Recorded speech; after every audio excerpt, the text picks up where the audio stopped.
दोस्तों जरा सोचिए, आपने अपनी जिंदगी की सारी बचत लगाकर एक जमीन खरीदी, रजिस्ट्री भी हो गई, कागज भी आपके नाम हो गए और आप खुश हैं कि अब जमीन आपकी हो गई। लेकिन कुछ महीनों बाद अचानक नोटिस आता है, इस जमीन पर 1994 से टैक्स बकाया है और अब वो आपको भरना पड़ेगा। आप सोचेंगे, जब जमीन आपने अभी खरीदी है तो 30 साल पुराना टैक्स आप क्यों भरें?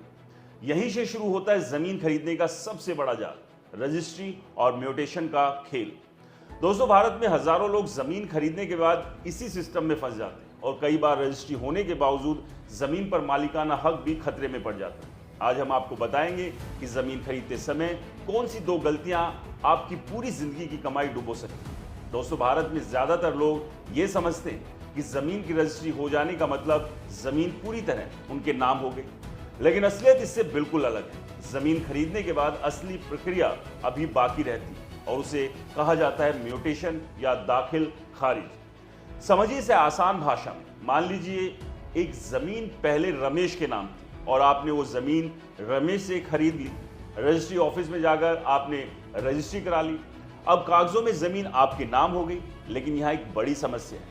रजिस्ट्री विभाग और टैक्स विभाग अलग अलग होते हैं। इसका मतलब ये है कि रजिस्ट्री होने के बाद भी कई बार सरकारी रिकॉर्ड में टैक्स अभी भी पुराने मालिक यानी रमेश के नाम पर चलता रहता है।